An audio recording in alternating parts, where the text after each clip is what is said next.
E se eu começar a plantar flores no meio do lixo, né? O que vai acontecer? O que pode acontecer?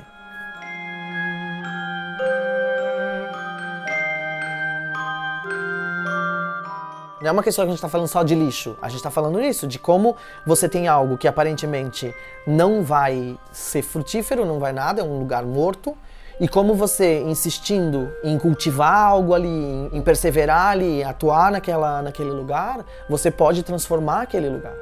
Ah, não vai ser fácil. Não, mas as melhores coisas da vida não são fáceis.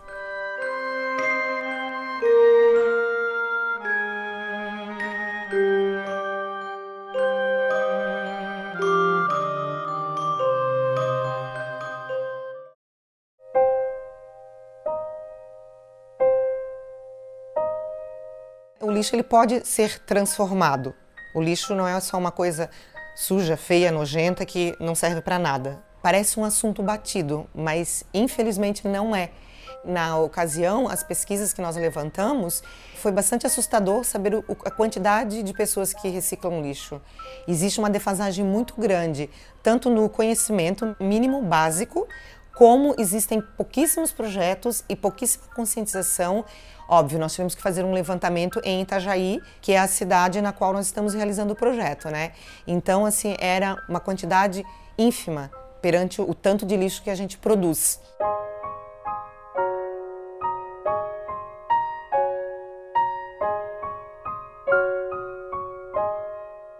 Houve a abertura do edital socioambiental da Petrobras.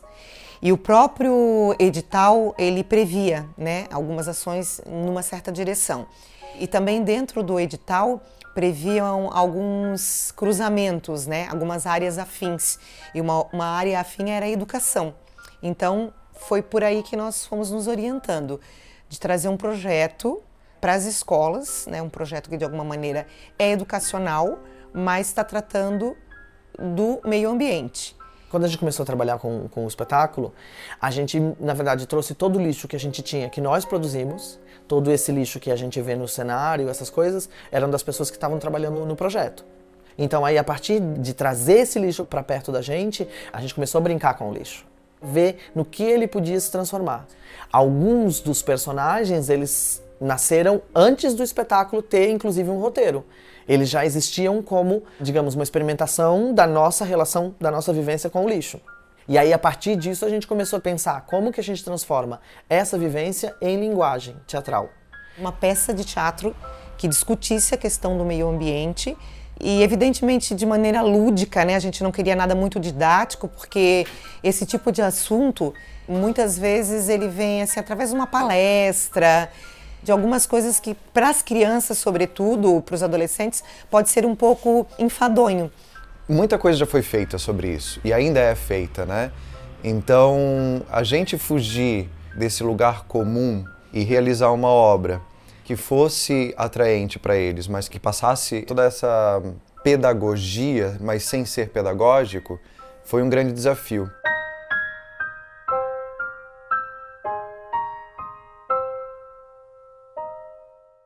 A primeira questão, que ainda também surpreende bastante a gente, é a falta de acesso à cultura. Algumas dessas crianças nunca haviam visto teatro na vida.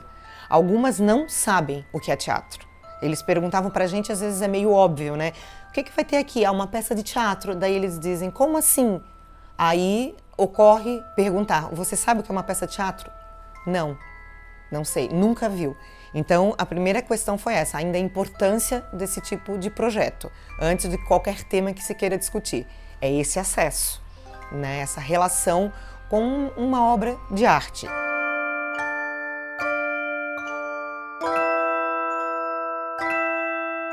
Essas ações culturais são muito, muito importantes. Nós temos crianças carentes que não têm acesso. Então, para elas, é um evento muito maravilhoso.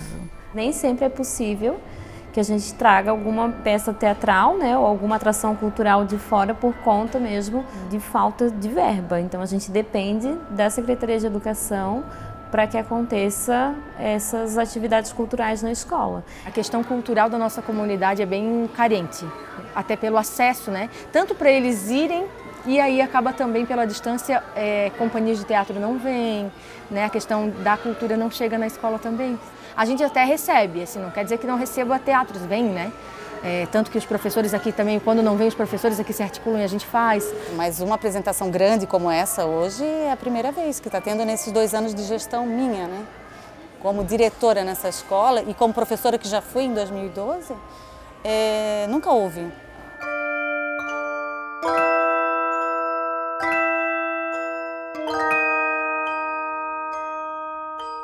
Toda mensagem, quando é dita, ela chega, mas eu acho que quando ela envolve poesia, né, brincadeira, isso transforma tudo numa coisa muito mais gostosa, né, de se assistir, de se ver, né? Se vocês viessem dar uma palestra, por exemplo, a atenção não seria tanto como o lúdico, o colorido, a música, envolveu. Deu para perceber ali que eles estavam vidrados na história.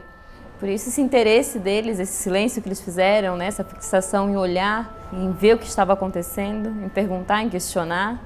Essa mensagem chega e chega de uma forma agradável, de uma forma suave, de uma forma que encanta os olhos, né, de quem assiste. Ela trabalhou uma linguagem não verbal e isso chamou muita atenção dos nossos alunos, nos surpreendeu. E vai servir até de influência para os professores, né? Para a gente estar diversificando as estratégias. A gente recebe muito aluno com necessidade especial. Então ali trabalhou todos os sentidos, né? Não são atores, mas são bonecos, são formas que têm vida e aquilo ali acho que gera uma curiosidade sob o olhar da criança muito interessante, porque também faz parte do universo delas, né? Hoje eu vejo que o espetáculo super funciona porque ele trata dessa temática dentro desse mundo de formas, de brincadeiras em que eles vivem.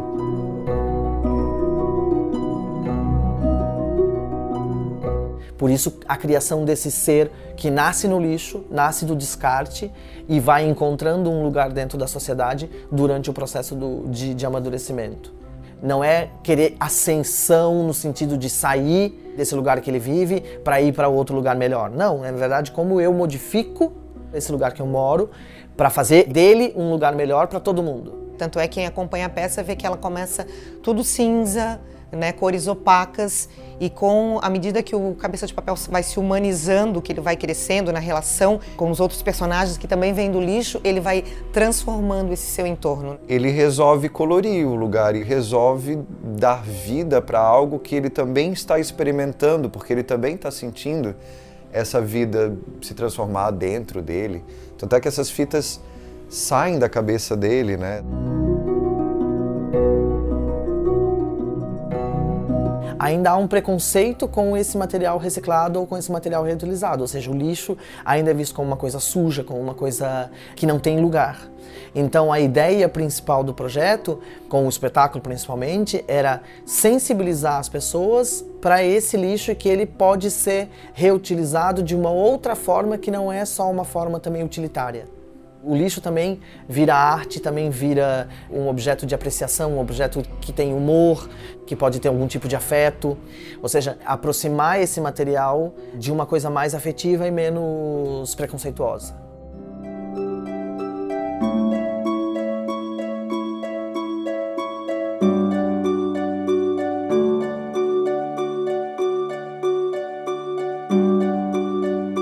Eu acredito que esse trabalho que a gente faz com os professores, ele é muito importante porque nós temos a formação de professores acadêmica que muitas vezes não fala sobre esse tipo de tratamento desse lixo, como você pode transformar ele em outras coisas. Muitas vezes você acha que uma garrafa PET só recortada vai virar um vaso, mas ela pode virar M coisas, né? Muitas escolas já desenvolvem projetos, nos deram esse retorno, foi bastante interessante. Nesse sentido, é dar uma ferramenta a mais para que o professor também possa propiciar aos alunos atividades nesse sentido e o assunto seja propagado, né, e discutido mais amplamente. Tivemos a primeira oficina, que foi o boneco de jornal.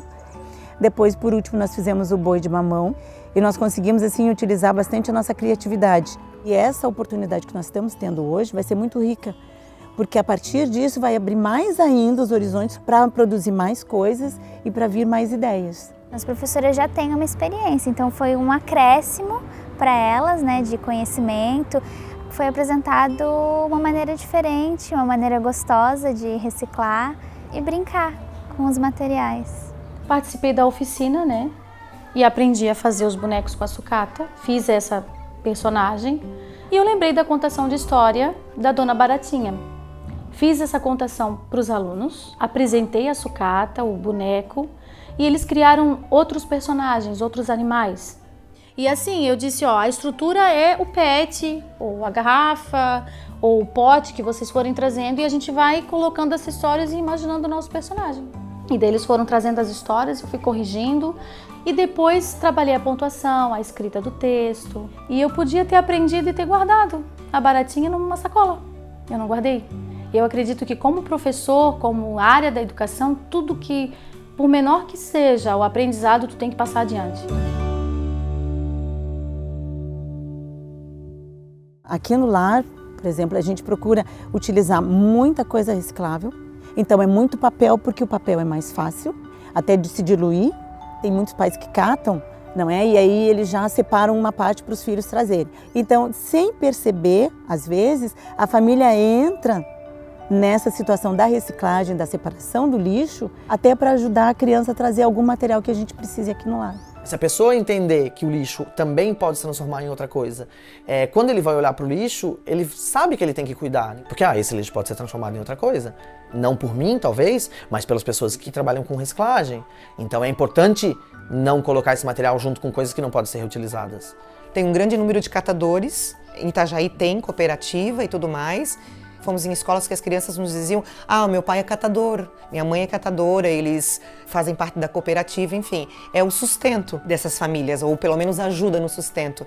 Então, nesse sentido, é uma consciência que é um pouco mais ampla, né? O lixo pode se transformar em outra coisa e devolver para o planeta algum tipo de utilidade que venha a somar e não a destruir.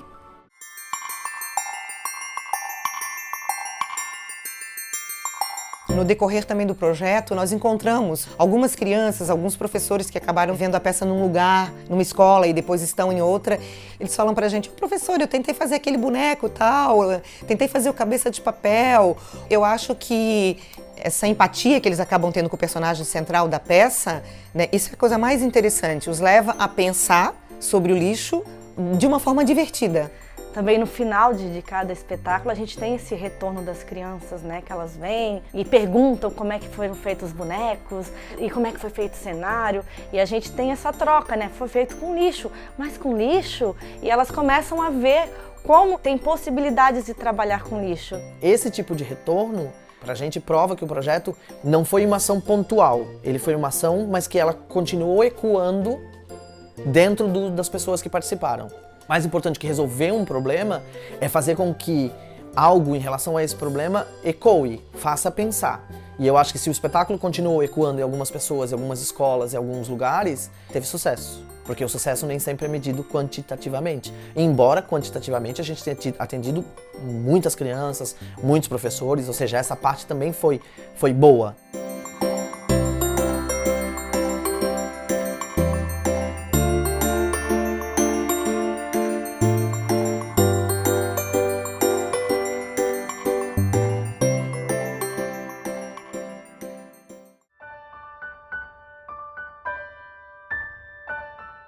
O planeta precisa, não só o Brasil, não só a nossa região, mas é uma questão mundial, né?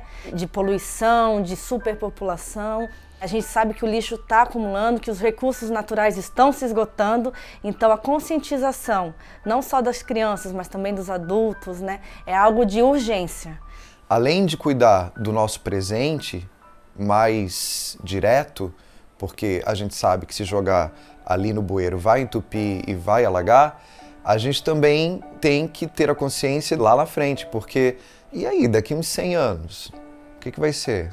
Pelas transformações que o planeta vem passando por causa da ação humana, é imprescindível que a escola trabalhe isso para que aconteça uma conscientização mesmo.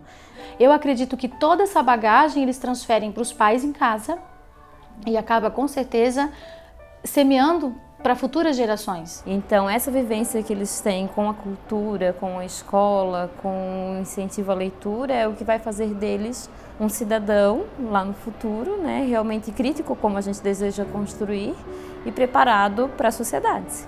Qualquer tipo de arte, não é só teatro, música, artes plásticas, quando vai para a comunidade, você começa a modelar essas crianças. E é uma responsabilidade muito grande dos professores, dos educadores, dos familiares, das pessoas que interferem nesse cotidiano, como é o nosso caso da escola, o cotidiano da escola. Nós só podemos ter esse projeto, esse sonho, né, de estar trabalhando uma sociedade mais sustentável com parcerias. É um problema muito complexo para a escola trabalhar sozinha. Sozinha ela não vai dar conta. E a gente acredita muito na transformação social e é através da educação que isso é possível.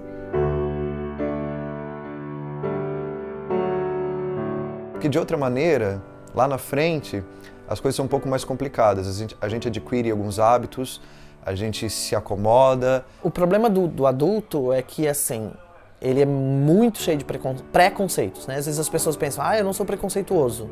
Não, todo mundo é preconceituoso, ou seja, a gente sempre tem preconceitos estabelecidos sobre coisas. O que acontece é que, às vezes, as crianças não têm conceitos tão fortemente estabelecidos, porque são coisas que elas não estão repetindo já há tantos anos. Então elas talvez tenham mais maleabilidade no pensamento para ver as coisas por um ângulo um pouquinho diferente, porque você está formando ainda essas pessoas. Então, ou seja, você está ajudando a formar os preconceitos que ela vai ter sobre o mundo. Então vamos fazer com que esses preconceitos sejam mais inclusivos e menos excludentes. Acho que um grande problema nosso hoje em dia, dos adultos, digamos, é isso. A gente olha para algumas coisas assim, isso não tem mais jeito. E aí quando não tem mais jeito, tá morto, então acabou, não tem mais por que seguir. E eu acho que o que a gente tem que fazer nas crianças, e tenta embutir nas crianças, é assim, não, peraí, isso é assim, mas como poderia ser diferente?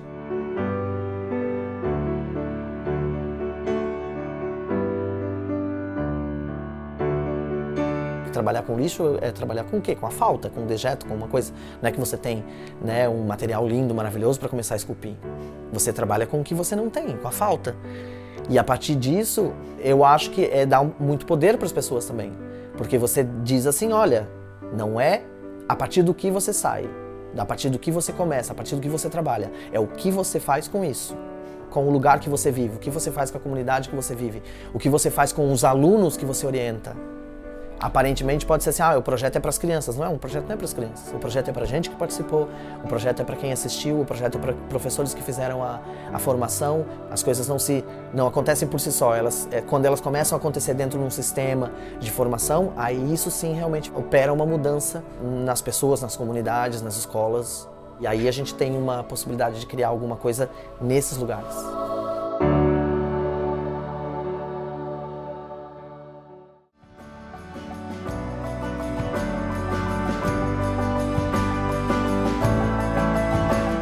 As melhores coisas da vida são aquelas que você lutou, trabalhou, fez, e aí quando aquilo vem como uma realização, você olha, eu participei disso, eu sou agente desse processo. E aí você sente que você está contribuindo para isso, para um processo que é vivo, que faz com que aquilo seja um lugar ainda cada vez melhor.